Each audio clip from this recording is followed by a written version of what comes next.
근데 펫 프렌들리 임대주택에서 생활하는 아이들 얼마나 더 살까요?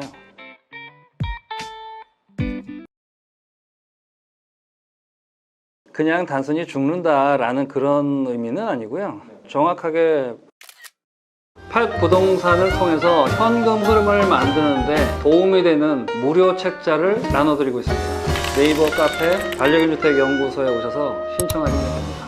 활력이 죽는다라고 이제 생각을 하시면 돼요.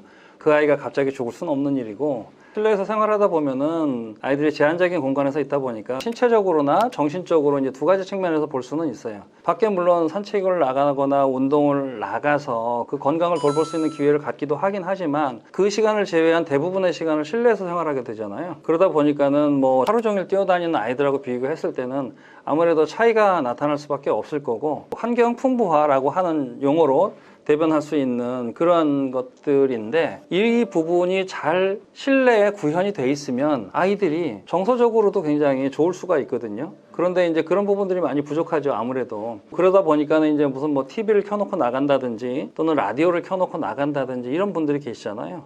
그런데 그런 부분들 외에도 아이들을 위한 실내 공간의 환경 풍부화를 구축을 해주게 되면 보다 더 건강하게 생활할 수가 있고 보다 더 행복하게 생활을 할 수가 있기 때문에 그런 측면에서 말씀을 드리는 겁니다.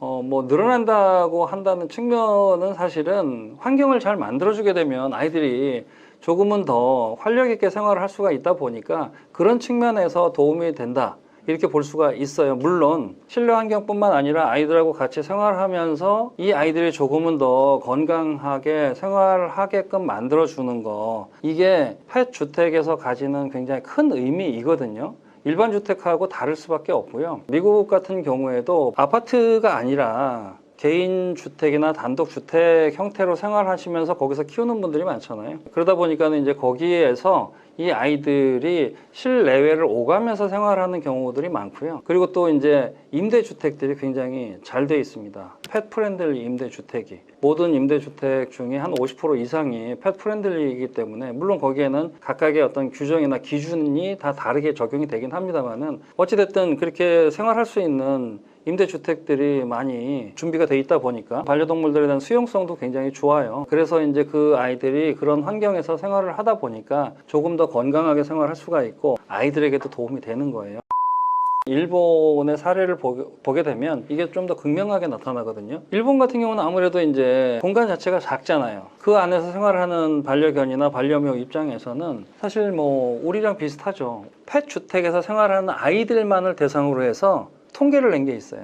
평균 수명이 어떻게 되는지. 자, 일본에서 재작년에 나온 통계인데 반려견 기준으로만 봤을 때 평균 한 15세 정도가 돼요, 평균 수명이. 근데 펫 프렌들리 임대주택에서 생활하는 아이들 얼마나 더 살까요? 2년을 더 산다는 통계가 있어요. 그래서 17살 정도까지 살고, 그리고 뭐 여기 펫 프렌들리 주택에 사는 분들이 뭐 더 좋은 걸 많이 먹이고 이런다기보다는 환경 자체가 다르다고 보여져요. 그래서 이 환경에서 생활을 하기 때문에 그래서 이 아이들이 조금 더 건강하게 오래 더 사는 게 아닐까. 반려견 주택 연구소하고 업무 제휴가 되어 있는 회사가 있는데 그 회사에서 한 4천여 호를 관리를 하고 있는데 거기에 거주하고 있는 반려견을 대상으로 한 거라서 그 데이터 자체는 굉장히 신뢰성이 높은 데이터라는 생각이 들고요. 주거 환경에 미치는 영향이 크기 때문에 그렇게 환경이 잘 갖춰져 있으면 아이들이 충분히 더 잘 살 수가 있고 건강하게 살 수가 있는 반면에, 우리처럼 사실은 일반 주택에서 그냥 막 키우다 보면 아이들이 그만큼 활력이 떨어지고 활력이 죽는다, 그런 의미라고 보시면 될 것 같습니다.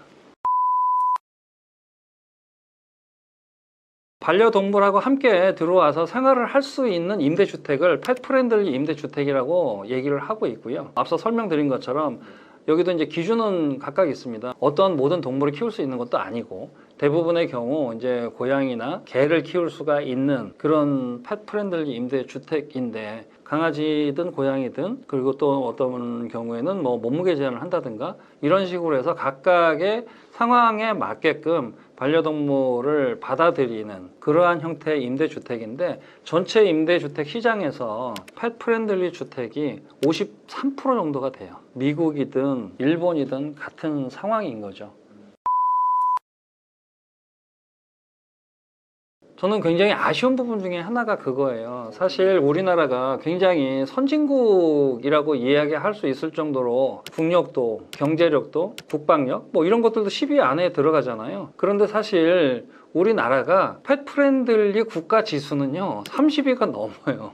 그 중에서도 가장 심각한 문제가 주거 환경에 대한 부분이에요. 우리나라가 실질적으로 이제 반려동물도 굉장히 많이 빠르게 성장을 하고 있고 반려동물과 관련된 트렌드나 이런 부분들도 굉장히 많이 수용이 돼 있는 상태임에도 불구하고 주택, 주거 환경에 대한 것만큼은 너무나도 늦었어요. 그리고 부족한 상태고 그러다 보니까 앞으로 더 빠른 시일 안에 조금 더 빠른 속도로 펫 프렌들리 주거 문화를 만들어가는 게 대단히 중요합니다. 그래서 많은 분들이 시행하거나 또는 건축 관련된 분들이 또는 임대 사업을 하고 있는 분들이 이 분야에 대해서 더 많은 관심을 가져주셔야 된다라고 생각을 해요. 신경을 쓰고 노력을 해야지 되지 않을까 그런 생각이 드는 거고요. 또 중요한 이유는 뭐냐면 반려동물하고 함께 생활하는 1, 2인 가구들이 굉장히 많습니다.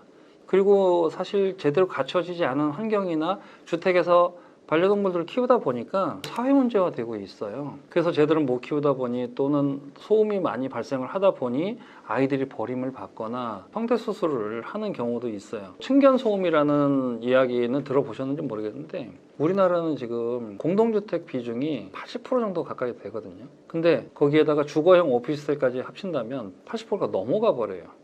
그런 만큼 공동주택의 비중이 높다 보니까 층간소음이나 층간소음으로 인한 문제가 많이 발생하고 사회 문제가 될 수밖에 없는 건 구조적인 주거 환경에 놓여 있다는 거죠. 이런 측면에서 봤을 때 반려동물하고 조금은 더 건강하게 생활할 수 있는 그런 환경을 구축을 하는 게 되게 중요하거든요. 그런 부분들을 좀 줄이거나 좀 해소를 하기 위해서는 차음 공사라든지 뭐 이런 부분들에 조금은 더 신경 쓸 수밖에 없잖아요. 그래서 이제 반려동물하고 함께 생활할 수 있는 펫 주거 환경 이게 잘 갖춰지는 게 중요한 거는 그런 측면에서 대단히 중요하다라고 볼 수 있기 때문에 이 문화 이 자체는 빠르게 조금 더 많이 발전적으로 변화되어 가야 된다라고 생각을 하고 있습니다.